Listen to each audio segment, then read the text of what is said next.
Thank you everybody for joining. Okay, we are recording, we are rocking and rolling. Let's see. Okay, thank you guys for joining. So as you guys probably know, tonight we're going to talk about scholarships, types of scholarships, everything you need to know to be able to apply to scholarships. So let's get started. Okay.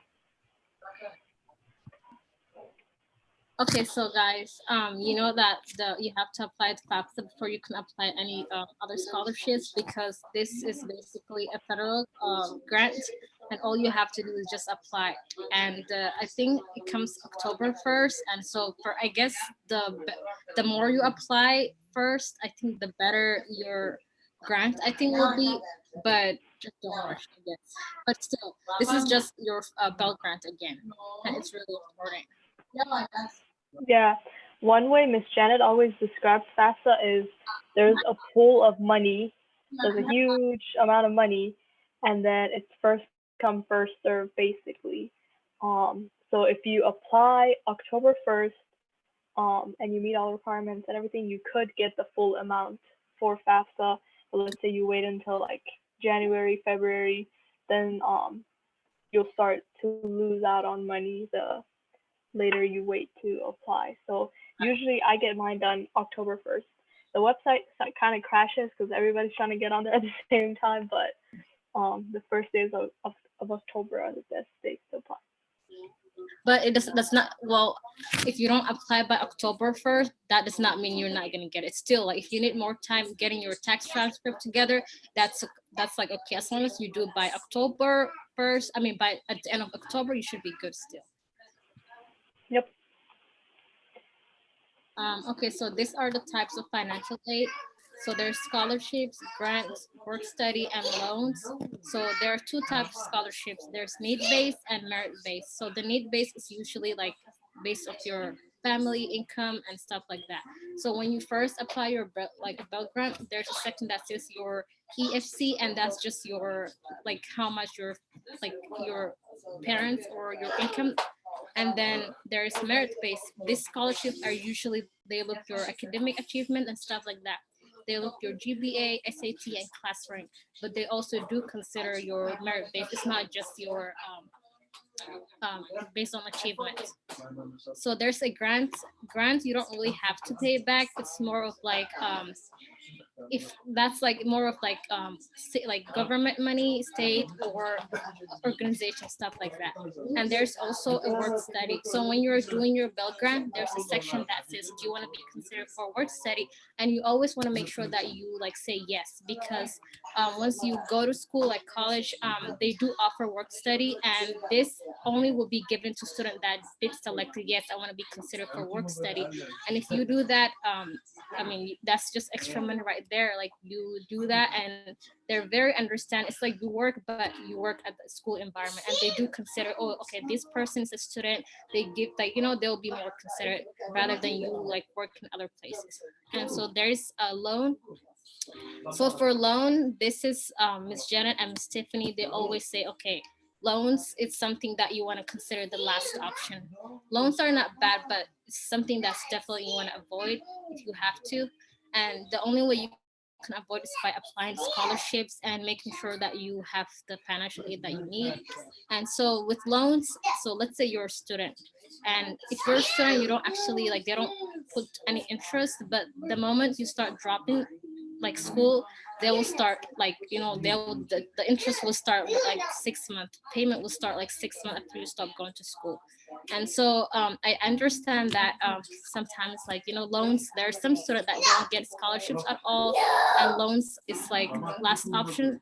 I mean, if again, like Mume and Noora, we were talking about how loans, they're not bad. If you need it, that's like you're investing your education, and if that's the last option that you need, you have to take it, I guess. But you want to avoid loans. Yeah, and always talk to Miss Janet or somebody who knows what they're doing before you sign that little piece of paper that basically you're signing your life away. So always talk to somebody. Also, one more thing about work study. Um, like Rahmo said, you Rahma, as we've talked, her name's Rahma. Um, you want to make sure you click work study on your FAFSA. So let's say fall, when you're in October, when you're applying for your FAFSA for next year, um, and then next fall rolls around and you're in college and you want to do work study, but you didn't click that little button on your FAFSA. Um, so now that you want to do work study, you can't go back into your FAFSA. You have to wait until next October, basically. Actually, it'll be that. I mean, I don't want to confuse you guys, but you want to press that little work study button because even if you're not gonna work fall, if you want to work spring, FAFSA is a year-round thing and not a semester thing, so you can't go back again. So like once you click that button, it doesn't mean you have to do work study, but you always have the option, and it'll pop up in your financial plan, like whatever it's called for your school, where they give you like the rundown of your money. Okay. Wait, I want to add as well. Yeah, for work study, you always, even if you don't think you'll work, if you have, if on FAFSA, just click it anyways because you may change your mind throughout the year, and it's better that you have the opportunity than having to like look back and say, "Oh, I wish I had done that." And also, maybe it might be different for other schools, but my first year when I did my FAFSA, I forgot to click work study, so I didn't qualify. But I just emailed my financial aid office. I just talk to your school if you're interested in work study again, and then they can like if you qualify, they can always change it for you again. But it might be different for other schools.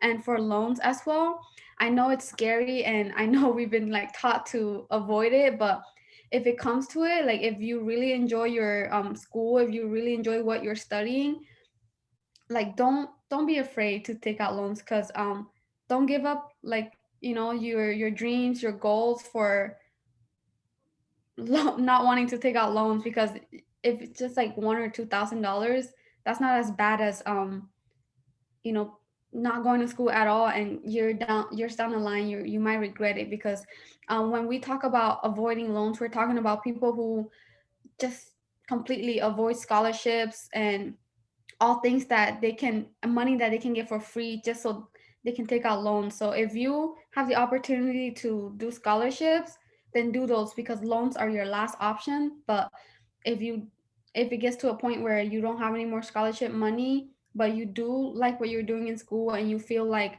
this will help in your future, like you have dreams, don't give it up for loans. Like if you really want to do it, then like the loans will be fine. It's not that bad.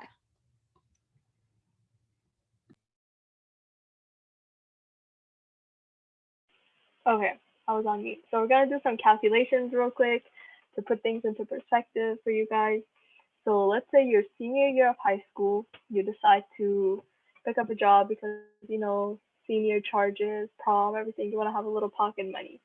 So you get a job at, let's say, Walmart or Burger King, and you work 20 hours per week and you earn $10 an hour.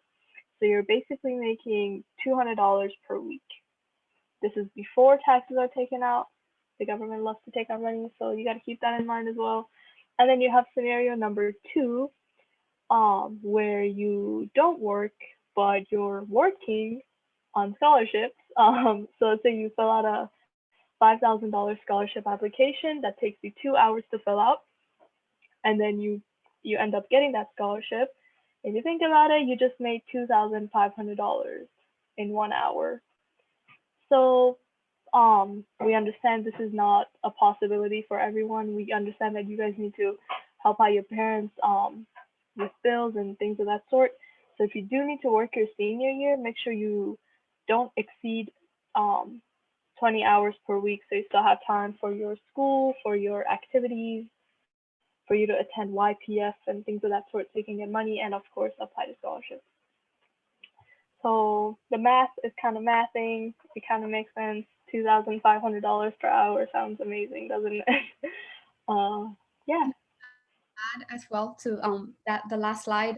I just want to share that when I was in high school, I didn't work. I did work, but like very minimal hours, probably like 10 hours a week, like not a lot. And so when I applied for financial aid my first year of college, like I got almost the max that you're able to get. but my brother, he's a senior this year, so he should be going off to college next year.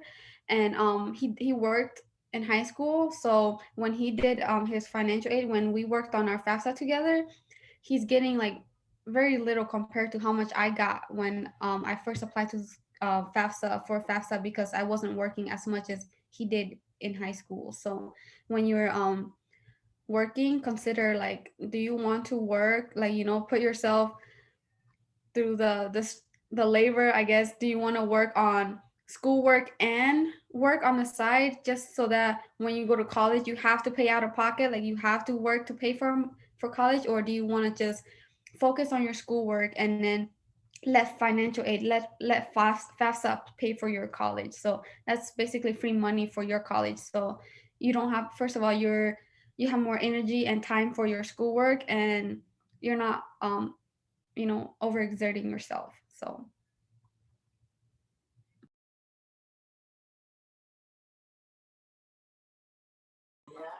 Okay, so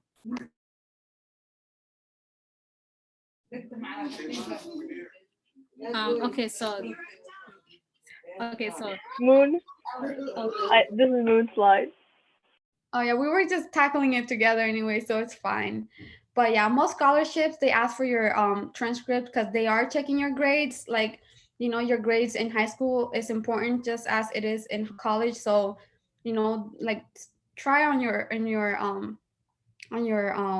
schoolwork, because I know a lot of people talk about, oh, I my GPA wasn't that good, I graduated anyways. But sure, they graduated, but like, are they getting scholarships? Are they getting money to pay for like college? So like, work, like put effort into your work.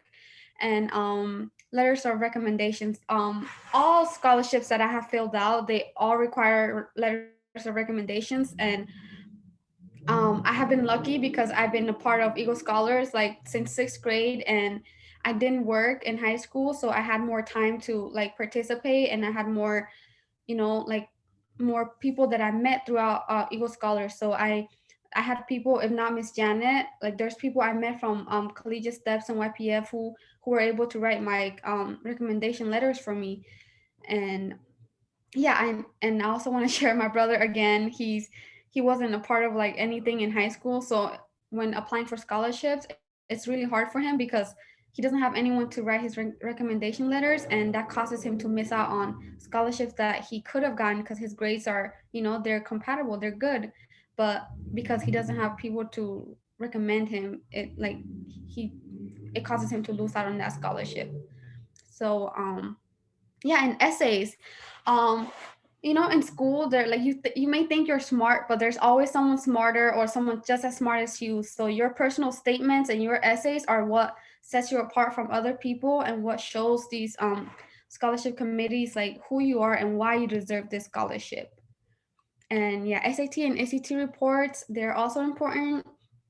Make sure you're taking them early, so that way you have your scores back in time to send them to these scholarship organizations. Because if, say, you have a scholarship due this month, but your SAT test is not scheduled until next month, you're not going to be able to apply for the scholarship that's due this month, since you don't have your test scores. So make sure you always take your SAT and ACT test on time or early.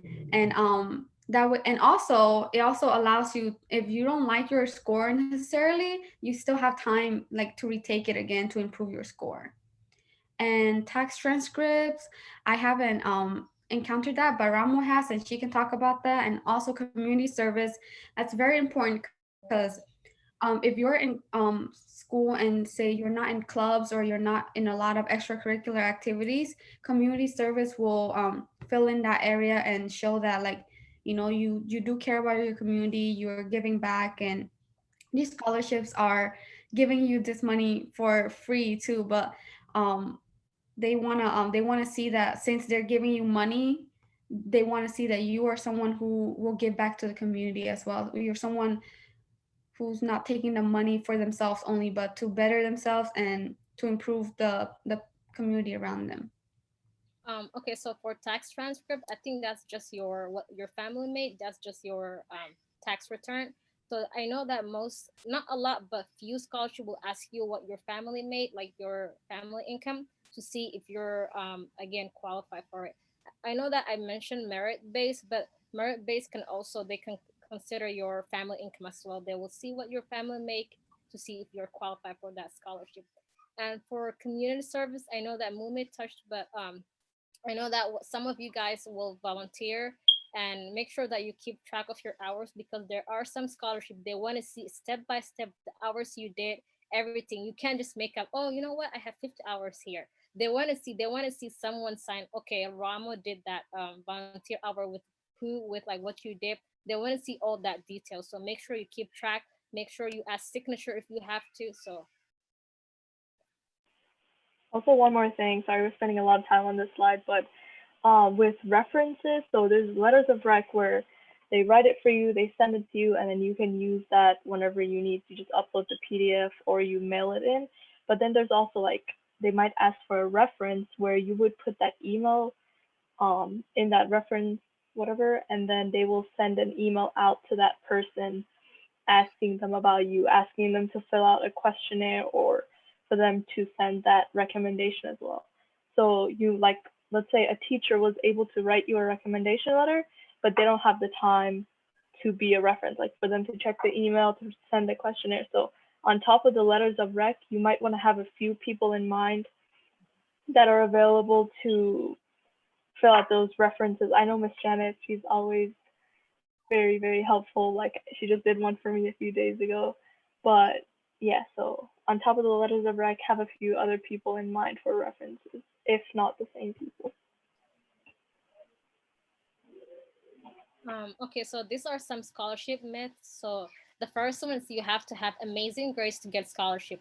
This is not true. Well, you have to have decent grades, but you don't have to have 4.0, 3.5 GPA to get a scholarship. You can still get scholarship as long as you're participating extracurricular stuff, you're volunteering, you're doing so many things, because the scholarship committee, they want to see that you're also participating other stuff outside your academic stuff. So make sure you're participating, make sure you show stuff. The second one is scholarship won't affect your financial aid. Um, this one is, so basically sometimes scholarships, if you have scholarship, that will not affect your Bell grant, I guess, or your Texas grant, I believe.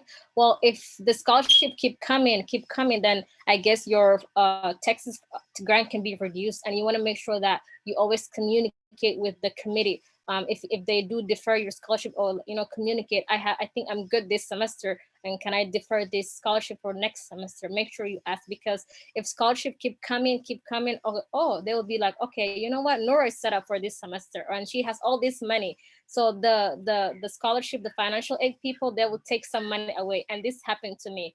And the Texas grant, I think my Texas grant was reduced a lot this semester, and so make sure that you always communicate that. And okay, so the next one is scholarship competition is still tense. It's not worth bothering. So this is not again true. So make sure you always apply, because if you don't apply, then the worst thing that can happen is you will not get it.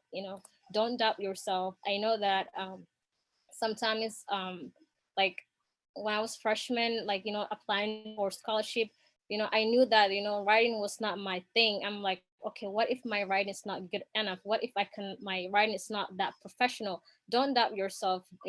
Write your story, be honest, write what you have to say, and at the end of the day, as long as you put that work and you ask someone to edit for your stuff, then I think you should be good. And like, don't doubt yourself, apply, and if you apply, then it's good.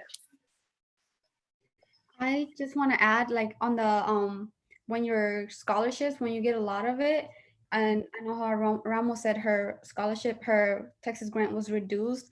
I want to mention that if you guys remember Eka, she was a former Eagle Scholar as well. She had she forgot, or I guess she didn't realize to um let her scholarship committees know to defer her scholarships.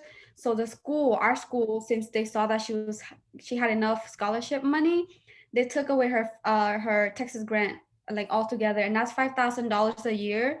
That's that's a lot of money, and you worked like all throughout high school to get all these scholarships. Like you deserve that money. So you don't want it taken away from you. So just make sure you, when you have, when you receive your scholarships and you do your calculations and you know that's going to be more than you need for the semester, like reach out to your scholarship committees, let them know like, hey, I don't need it this semester yet or this year.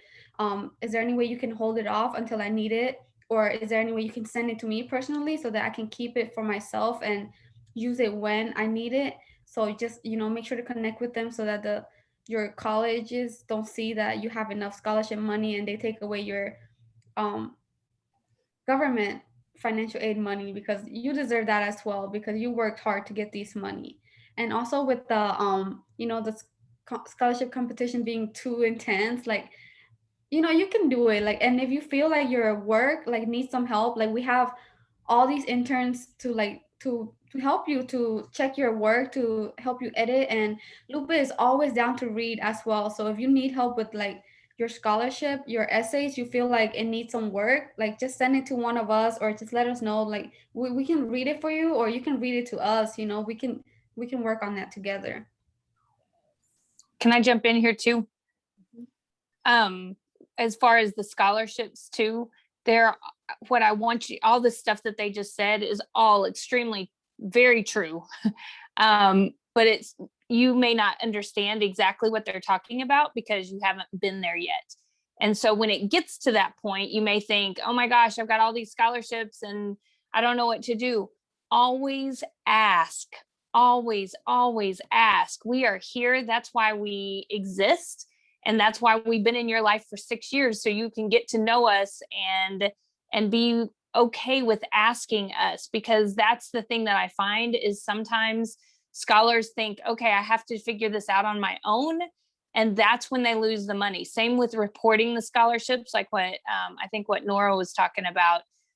When you go to college and you think, oh, I've got too many scholarships, and so how do they take this money away? Always stay in touch with us. I promise you, that's what I've been doing every semester. I try to meet with every scholar once they go to college each semester before the semester starts, so that we know you have enough money to go to college. We know which scholarships to defer until later and all of that. So please utilize Eagle Scholars as your resource. Yeah, one more quick thing about the competition. Thinking about competitive scholarships, I usually think about the big national or international scholarships like the Gates Scholarship or like Coca-Cola and things like that.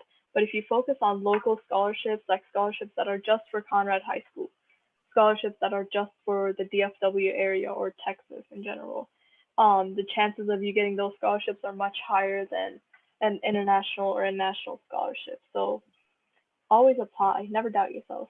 I know it's easier said than done, but you guys got this.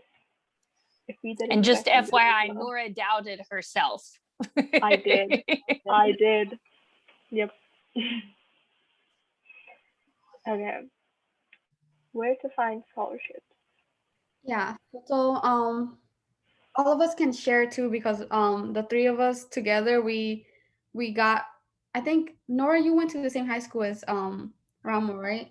Yeah, so they went to the same high school, but I went to a different one anyways. And so we got scholarships from different resources. And for me personally, I got most of my scholarships from the Boys and Girls Club and YPF and with Eagle Scholars. And I also happened to visit. Well, I was hanging out in the library a lot at my school, so I saw they had a list of scholarships just sitting out on the table, and I flipped through them, and every day I came to check because I wanted to see if they updated more. And so there was one I got on there that was $5,000. That's a lot of money that if I didn't look, I wouldn't have seen it. And I know at Conrad, you guys have the Go Center.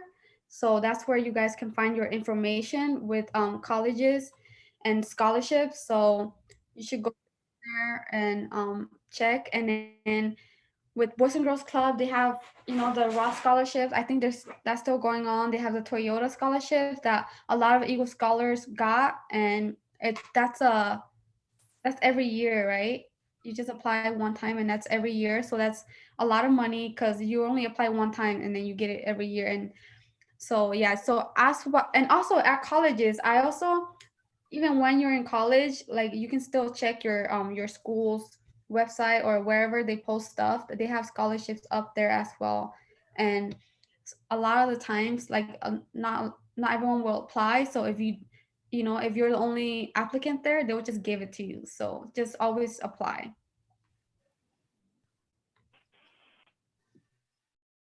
And so also I know that Miss Gill, she have a website. It's called Conrad page. And so you can also like go there and just visit there and apply. But the first thing that you should always look is CPP. I cannot stress enough, like this is very important. Like this is where we got most of our scholarship. There's, if you go here, there's to-do list and there's so many things. See, like so many things. And if you click that, you see the requirements, the eligibilities and stuff that, all the good stuff here. Very important. Make sure you read that. And this is the Conrad page. There's month scholarship, there's September scholarships every month, and there's a link you can click that will take you to the scholarship, so you can apply. Yeah. Okay. And then there's also this Communities Foundation. It's basically a application that you fill out, and then based on that application, they'll refer you to more scholarships. So not only can you, I don't know if you can get scholarships from the general application, but yeah, so they'll send you more scholarships that you can fill out that way. And then okay, so I wanted to dedicate a slide just to the Terry Scholarship because I never applied to this and I regret it. So the Terry Scholarship is a full ride scholarship, so they'll pay for all 4 years of your education at these universities listed here. I think any university that you would want to go to in Texas is a Terry Scholarship school. So it's not you don't go to like the Terry Scholarship website to fill it out. Each university has their own little portal thing that you would fill out. So if you want to do the, let's say UNT, I go to UNT Going Green Terry Scholarship, you would go to the UNT Terry Scholarship website and fill it out. It is a hefty, long application with a few essays, but it is definitely worth it. And Rahma just said that the requirements are a little less strict. Yeah. You want to talk about that? Yeah, so I know that last year, like my friends wanted to apply and it was a bit competitive for them. I think their SAT requirement and certain things were a bit different, but this year I think because of coronavirus, I think it could be that, but the requirement a little bit different. So you have a lot of chance of like, if all you have to do is just apply. There is no like so many like, they don't have that, oh, I'm not eligible to do that. I think this year they're a little bit, I think they're on the good side. So make sure you apply. Yeah, apply.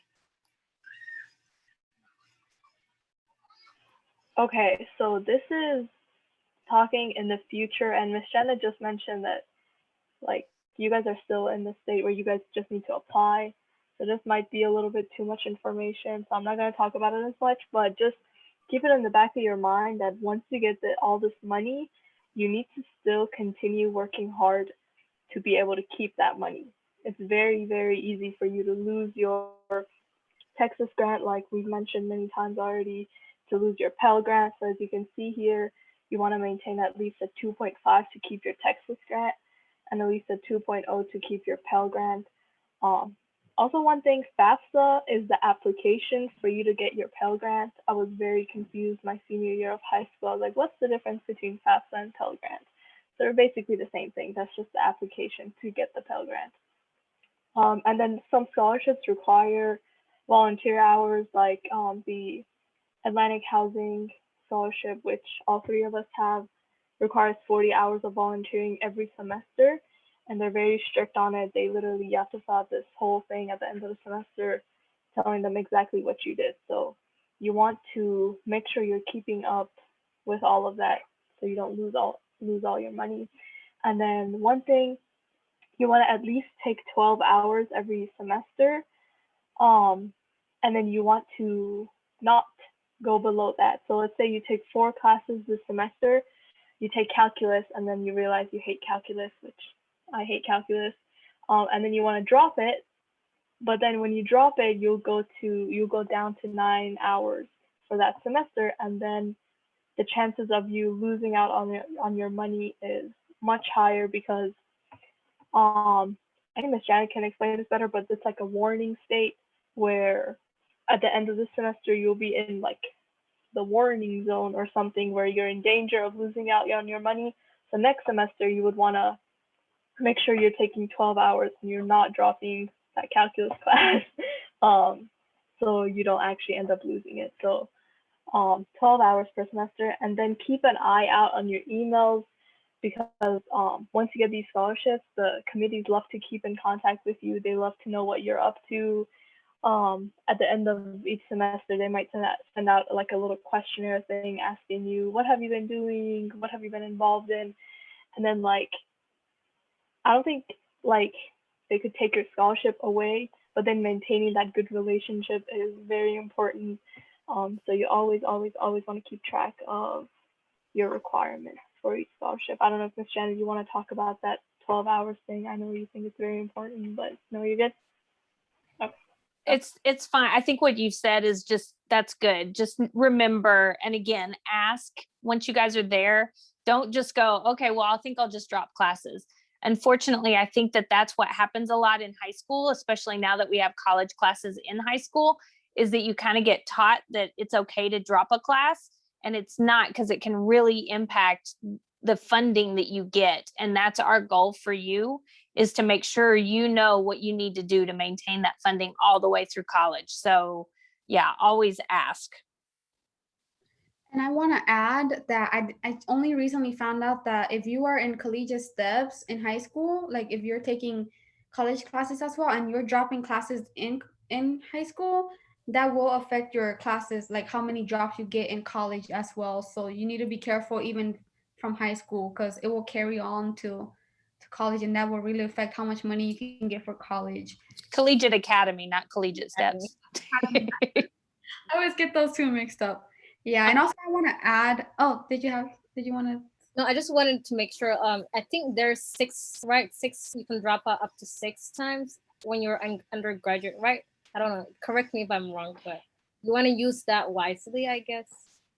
Mm-hmm. It's basically, you just don't want to drop a lot of classes because they all count toward your financial aid. So you can only there's a maximum amount of financial aid that you can get your entire career, your college career.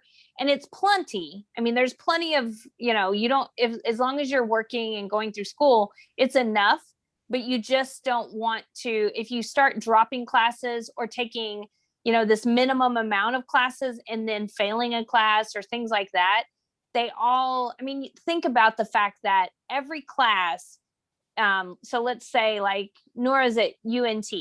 I think her one class costs about, what is it, $1,200 per class, something like that, for a 3-hour class. So if you take a class and you get into it and then you either drop it or you fail it, now you've got to do 2 things. One, you've got to pay that $1,200 again. And 2, you've got to retake it. So you may have gotten through half the semester and then thought, oh, this was too hard. So now you drop that class, you have to go take it all over again. So now you have to spend a whole nother, semester that you've just kind of wasted half a semester. So you just really want to stay focused on your classes and don't waste your time and don't waste your money, because the goal is to get out of college and get a degree. That's your goal. Mm-hmm. 1 second before you move on, I just wanted to add to the volunteering hours thing, because although this workshop was for juniors and seniors, I noticed that there are younger ones. I think Benoit, and Kung, I think they're younger. So but Asmina, you're in 9th grade, right? Right now they're working on the sophomore. 10th grader. 10th grade? Oh, okay. Yeah, 10th grade is sophomore, right? And right now they're working on the sophomore of the year scholarship. And on there they have 4 prompts, and the last one we noticed that it says the scholarship says community service is very important to our organization. So even when they're just in 10th grade, there's scholarships that are already asking them to do community service. So the earlier you start, the better chance you have of getting these scholarships, because they want you to be people who care for your community, because they're giving you this money to not only improve yourself but hopefully improve your community and the world around you. So scholarships really value community service. And right now, like the three of us, we have Atlantic Housing, and they really want we have to keep up our GPA first of all, and then we also have to do the 50 hours of community service a semester. So keep that in mind when you're looking at scholarships.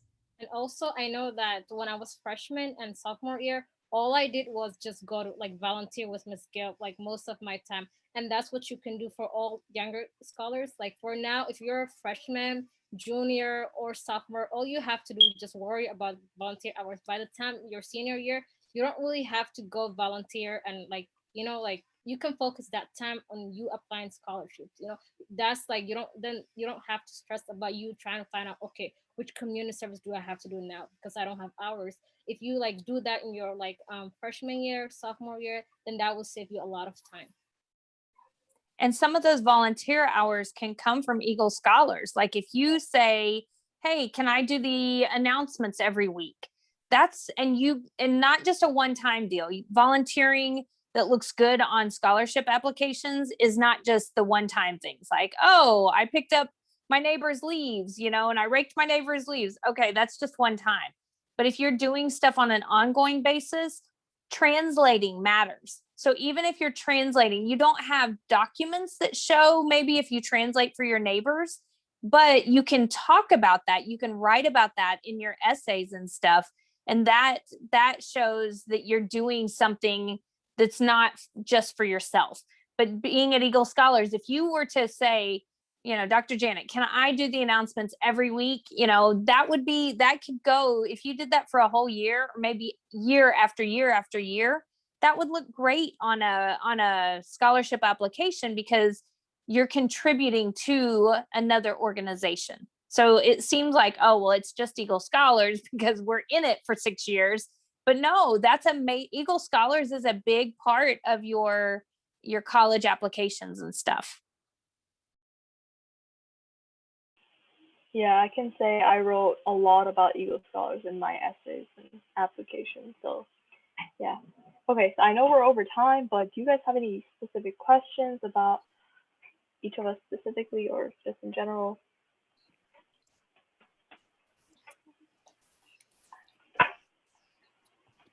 Okay, maybe not. Or maybe we can each say where we go to school. We forgot to introduce ourselves in the beginning. Hi, I'm Noora. I'm an Eagle Scholar graduate. I'm a freshman at UNT in Denton, Texas. Moon, do you wanna? They probably know you since you're interning, but.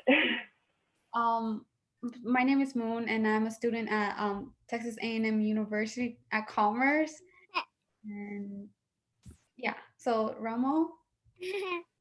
Hi, I'm Rahmo, and I go to Texas Women's, and I was also Eagle Scholar. Sorry, my cousin is here, so. I can't believe we forgot to introduce ourselves in the beginning. Okay, so there's I think there's 5 chat. Are there questions in there or? Okay, never mind. Okay. I think I know I got a direct question. Are there opportunities to volunteer at Eagle Scholars? And I mean, connect with me on that. I know that right now we're not in person, but I know in the past, like some people take their own initiatives and do things. So just to give you some things that, like when we're in person, jumping in and serving dinner each time that we meet, that counts. I've written about that in some of my recommendation letters for some of the people that took that initiative to do that.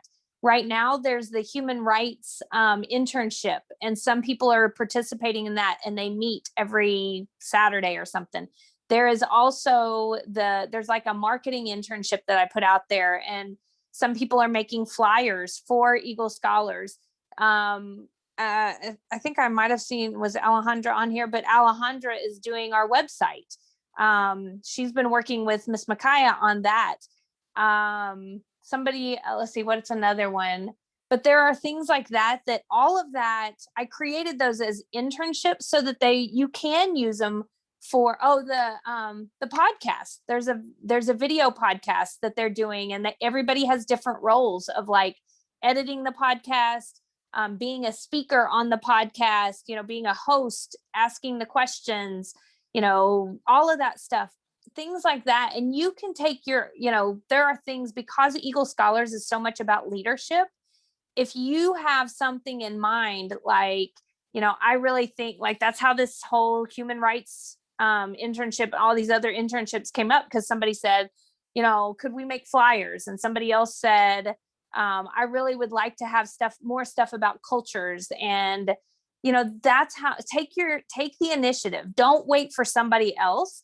The other thing that can look really good on scholarship applications is when maybe you've created your own initiative to help somebody else, like translating.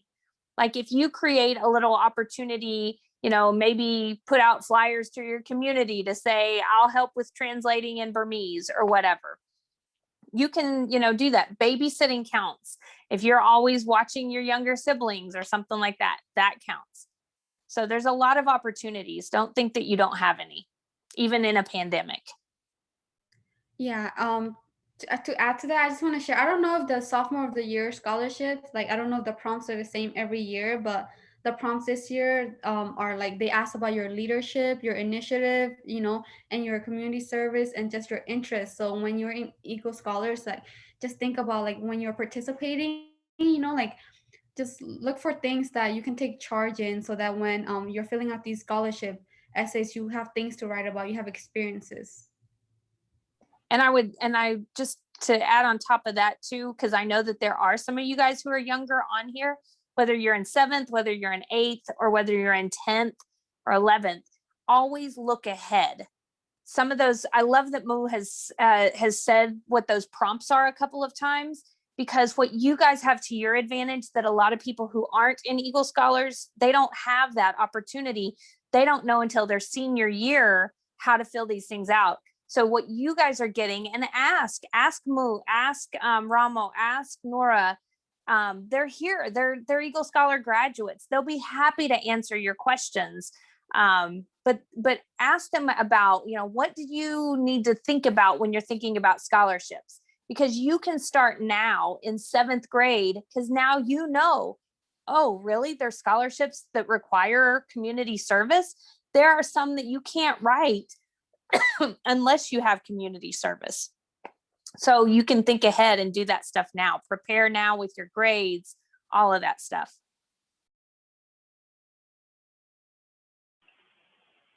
Alrighty. This is the end, right? There's nothing else.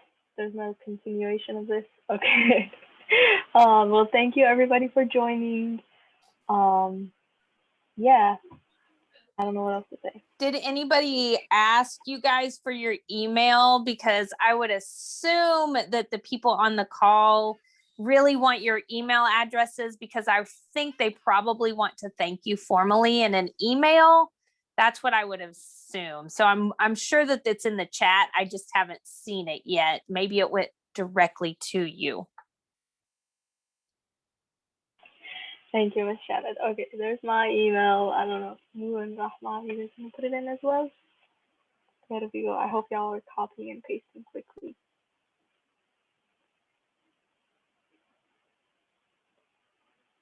Okay, there we go. And you can, I'm going to speak for Noora and Rahmo and Moo, but yes, I believe that they will be, if you get off of this call or this Zoom and think, oh, but I have a question, I think they're all pretty friendly. Yes. I'll like if you can follow me guys on Facebook, and if you like have a question, you can just text me and I'll respond. And also, yeah, same for me.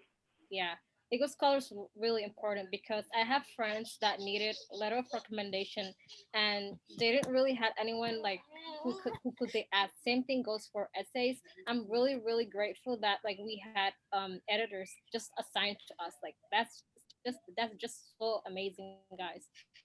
It's like basically I know that like they're doing it for free. Like, you know, we had editors that come every Thursday, just look for our essays, and that's just amazing. So make sure you are very like involved with Eagle Scholars, because that matters a lot. Be involved. I think I was gonna say, like, with the editing too, like it's not just for you guys, it's for us as well. Like when we're helping you editing, we're also getting not only volunteer hours but practice as well, because I've noticed like improvement in my own writing when I have to read other people and edit, because then I see like grammar mistakes that I might have made, so that's helping me as well. So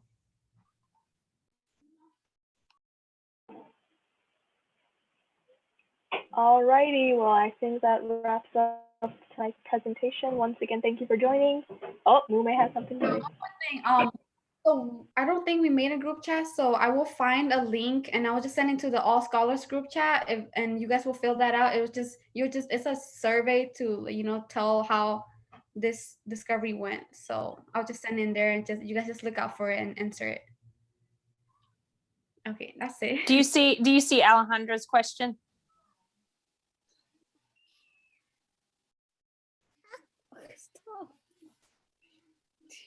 What is that?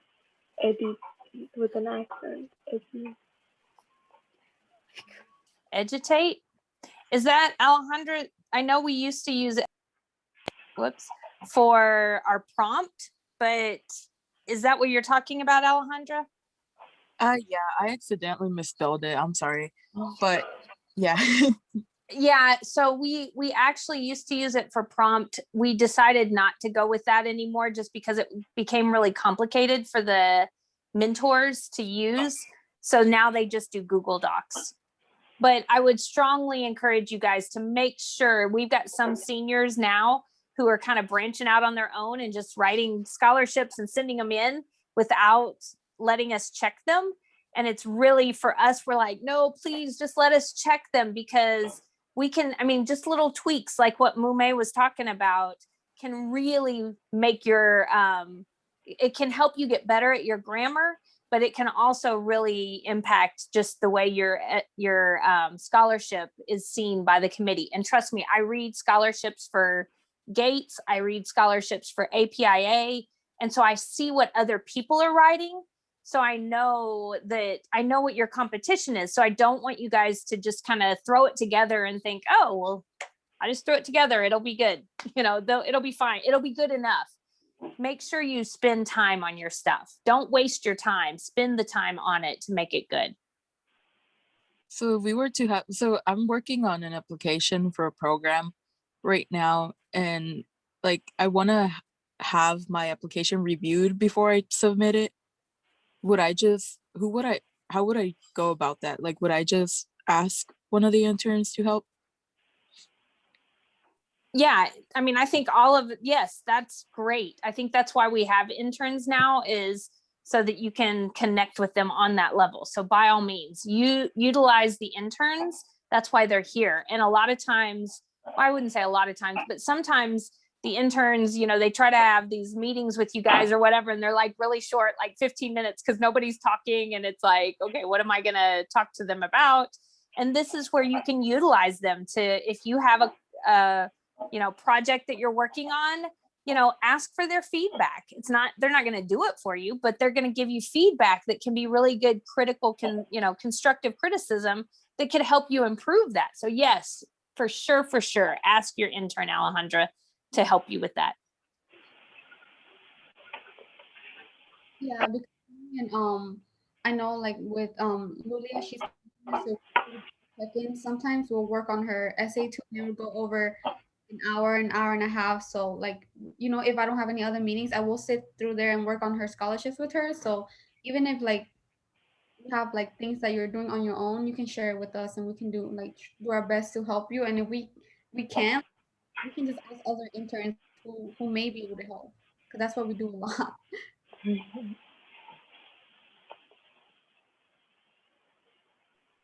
questions, guys?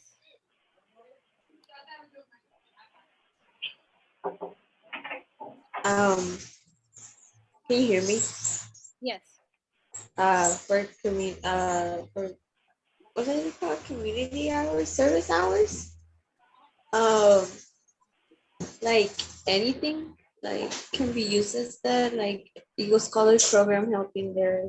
It's part of. It can be part of your community service hours and stuff like that. When you participate. Can you speak a little bit? Like I'm having a hard time here. Are you asking if Eagle Scholar can be considered as volunteer hours, right? Or what? What are you asking? Yes, when you do specific stuff in Eagle Scholars, when you could try to help Eagle Scholars go and do clubs and stuff, is that considered some part of service hours? I don't know if that, but Miss Janet said that if you do announcements and if you if you do announcements and certain things that can be considered as a volunteer hours, but I can ask that Miss Janet. Wait, is Miss Janet still here? Yeah, so Nivea, for volunteering and community service hours, it really needs to be something that you're doing that's not a normal part of a program. So like attending workshops like this, that's just a part of a program. Doing something above and beyond is more community service. So like there are times that we've gone to downtown to the library to help them reshelve books or sort through books. That would be considered community service, even though it's an Eagle Scholars event, but we're going out to help somebody else. Like what they were talking about, Miss Gill, pre-pandemic, post-pandemic, they have a lot of community service stuff with the Rising Leaders program at Conrad. And even if you're not at Conrad, I could get you connected to Miss Gilb's group, but they haven't had anything because of the pandemic.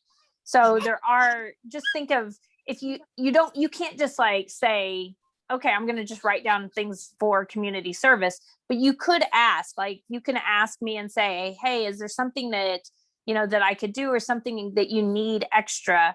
And then that way, you could do part of that to gain community service hours. Thank you.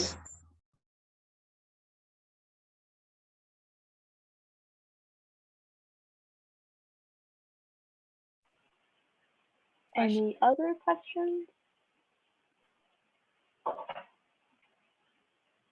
It's turning out like our intern meetings when we're about to close off and somebody has questions. Don't be shy, guys. This is the perfect time to ask questions. Are there currently any opportunities for like to get volunteer hours? I would say that you're doing it right now because you're working on the website. So that's a really great way to gain your volunteer hours. So be writing down the time that you're spending on that.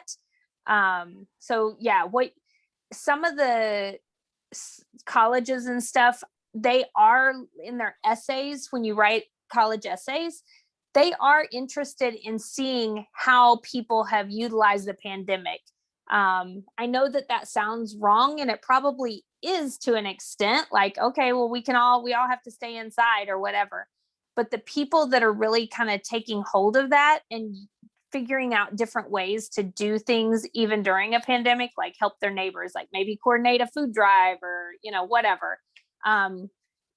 Those people do get recognized, and I say recognized, I mean, like that gets attention, like when they're like, whoa, this person was in their house, but yet they were still doing something. So it's just something to think about. But Alejandra, you are doing something because you are doing the website. That is something that you're helping an organization, i.e. Eagle Scholars, as even during the pandemic. So we're building something from that because that website's really cool. Just a push for everybody on here. Check out the website. It comes out in your WOW. I forgot to put it in there this week, but it will be there. It's also on your iPads. So yeah, that counts, Alejandra. I have a question. For the volunteering hours, what about those that are not recorded, like are not signed, but you have it back in your mind that, oh, I did that and that, but I need a certain hours, I still need it, but I can't really go back and like write it down again? That would be cheating, right? Yes and no. My thing is write it down. I get really frustrated when I get like all of these, somebody comes back to me and is like, how many hours did I complete? I'm like, I don't know. I mean, I don't keep up with the world's hours. Sometimes I do get hours that people go back and maybe they have written them down somewhere and they go back. I would much, and then send me like all these documents like, please sign this. I would much rather you do it as you go. And it's going to be way easier for you if you volunteer, write it down and get it signed. And here's a tip. If you don't have anything to be signed, create your own spreadsheet.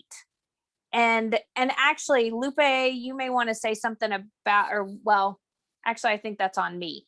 There is, right now, it's in your college budget sheet that some of you guys that are younger don't necessarily have yet. So you could create your own. We're going to try to work on this. I'm working on a document that hopefully I can get out maybe this summer or in the fall that would allow you to have a sheet to track things.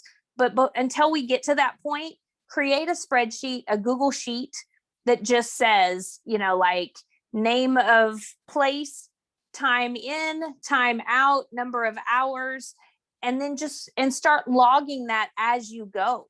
And that way you'll have it. So is it okay if it's not signed? I think depending on what it is, I think it would be okay. I don't think everything will work like that because sometimes there are some that they want documented. Somebody else may have an opinion on that. Well, like there was like for example, college scholarships, GATES, they ask you community service, like, okay, how many, they want you to estimate the hours you did it. And for them, I'm not sure about Coca-Cola because I didn't make it to the second round, but there are some scholarship. If you say, okay, you know what, the first round, they only ask you to estimate the hours, but then later on, they might ask you to verify that. So you want to make sure that you're putting something that's very like correct. You don't want to put something that you make it up. And then there's also like scholarships like Toyota scholarship. They want you to estimate how many hours you did it, and they will not ask you any verification. So you just want to make sure that you like, I know that for when I was freshman year, I had this paper that Collegiate Academy gave it to me, and it was like 75 hours, and I lost it. And like Miss Gil was not recording those. It was just me going to like certain organizations and just volunteering. And I didn't keep that track, and I didn't really bring that like with me. I lost the paper, and I didn't really have my hours. And Miss Gilb, she didn't really. Miss Gilb only records the one you did it with her. Like, let's say if you go to North Texas Food Bank, she does it that on like her computer or something. She has spreadsheet for you. But there are some where you have to go on your own. For that one, I think you just have to keep track for yourself and ask people to sign that like for you. But just make sure that you have something like, if you have service hours, just make sure you put the hours that you have like proof for verifications. Don't like, if you lost the paper, I will just recommend maybe just keeping the ones you have.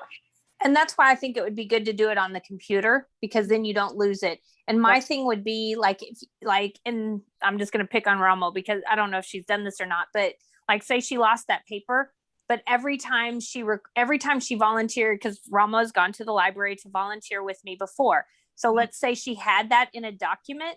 Well, I may not have it like written down like how many hours she did and all of this stuff, but I do remember that she went to the library with me. And so if she has it written down like, well, but here I kept track of it, and we did that on December 16th from 3 to 5, then I would be like, oh yeah, okay, I do remember that. And I can always go back and look at and see, wait, did we go to the library on December 16th? Oh, we did. Okay. So as long as you're keeping track at the time, not like, well, I think I went to the library like 5 times with you, right? And I think maybe we worked 30 hours, right? Okay, that's not going to hold up. But if you have it written down, then you can go back to it. I can go back to it. And yeah, and at the end of the day, like, you don't have to have 300 hours. They just want to see something that you did it for your community. It can be 75, it can be 50 hours. It doesn't have to be a lot. Just something that's just, okay, you know what? this person, they're doing something for their community, they're going out there and they're doing something good. It doesn't have to be 300, 200. It can just be something simple too. So. And you guys have been asking, what can you do? And I hadn't thought about this, but this is coming up. Our onboarding that we usually do in the spring, we are going to do that again with our new Eagle Scholars. So you might be recruiting Eagle Scholars. Maybe if you're putting out flyers or somehow connecting with groups to talk about, Eagle Scholars, maybe we could plan something like that to where you do a group kind of like Rahmo and Noora and Moon are doing, and you talk about Eagle Scholars to people. Or maybe you help me with that onboarding, and we do breakout rooms and stuff. So that will be coming up. So yes, you will have the opportunity to do that. And I see people are starting to leave. So, you might want to just close it out, and then that way they can email you and ask questions if they want, unless people want to stay on. I just want to really quickly emphasize that you can post all your volunteer hours on your CCP calendar, and then at the end of the semester, go and put it on a document so that you can keep track of what you did and when. So use your CCP calendar. That's going to be really helpful for you later on.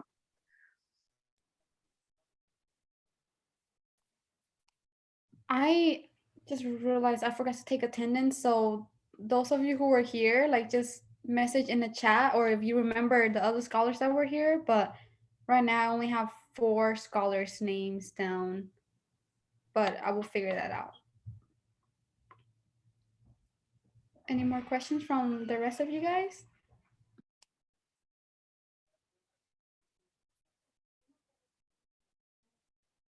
Very good. Get quiet. Okay, so you guys can always email us. Yes. Alrighty. Good night, everybody. Night. Bye. Bye. Thank you.